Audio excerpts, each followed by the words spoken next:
Assalamualaikum warahmatullahi wabarakatuh. Selamat pagi anak-anakku. Semoga kalian semua selalu dalam lindungan Allah Subhanahu wa taala.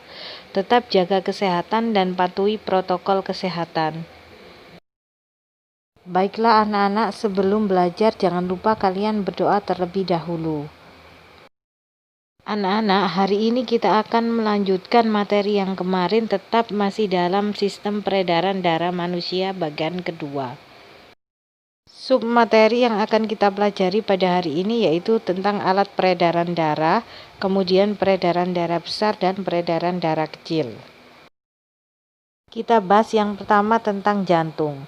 Jantung terletak di dalam rongga dada sebelah kiri, berukuran satu kepalan tangan dan berongga.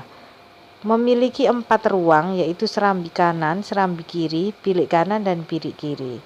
Jantung diselubungi oleh selaput ganda yang disebut perikardium.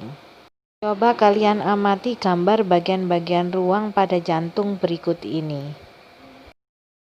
Dinding rongga jantung tersusun atas otot jantung. Otot jantung berkontraksi dengan cara mengembang dan mengempis. Kecepatan denyut jantung tiap orang berbeda, tergantung kondisi setiap orang, misalnya tergantung usia, berat badan, jenis kelamin, dan aktivitas seseorang. Tekanan darah pada saat bilik jantung mengembang disebut tekanan diastol, sedangkan tekanan darah pada saat bilik jantung mengempis disebut tekanan sistol. Dapat pula diartikan bahwa tekanan pada saat otot jantung berkontraksi disebut sistol, sedangkan pada saat otot jantung relaksasi disebut diastol. Untuk lebih memahaminya, coba cermati proses aliran darah dalam jantung berikut ini. Ibu mempunyai satu pertanyaan. Gambar mana yang menunjukkan jantung pada saat relaksasi dan pada saat kontraksi? Berikut ini adalah penjelasan dari pertanyaan ibu tadi. Darah dari pembuluh balik memasuki serambi kanan dan kiri jantung. Serambi mulai memompa atau menekan darah keluar menuju bilik. Saat itulah serambi berkontraksi. Ketika serambi berkontraksi, bilik kanan dan kiri relaksasi, artinya tidak memompa. Saat itulah bilik menerima darah dari serambi. Bilik kanan dan kiri kemudian berkontraksi menekan darah ke dalam 2 arteri besar menuju tubuh dan paru-paru. Saat bilik memompa darah ke pembuluh nadi, serambi relaksasi. Saat itu darah dari pembuluh balik kembali memasuki serambi. Alur terjadinya tekanan darah.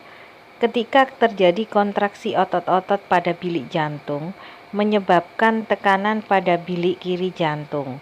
Kemudian diteruskan ke pembuluh nadi, sehingga dapat dirasakan pada dinding pembuluh nadi dan dapat menimbulkan denyut nadi. Tekanan darah dapat diukur dengan alat namanya tensimeter.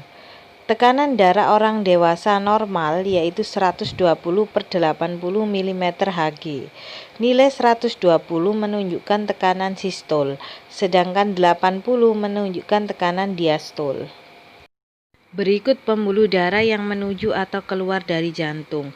1. Vena cava yang mengalirkan darah dari seluruh tubuh dan bermuara pada serambi kanan. Arteri pulmonalis yang mengalirkan darah dari bilik kanan menuju ke paru-paru. Darahnya banyak mengandung CO2. Kemudian vena pulmonalis yang mengalirkan darah dari paru-paru menuju serambi kiri. Darahnya kaya akan oksigen. Aorta yang mengalirkan darah dari bilik kiri menuju ke seluruh tubuh. Sedangkan arteri koronia yaitu pembuluh darah dari bilik menuju ke jantung. Demikian anak-anakku untuk video berikutnya tentang sistem peredaran darah besar dan sistem peredaran darah kecil.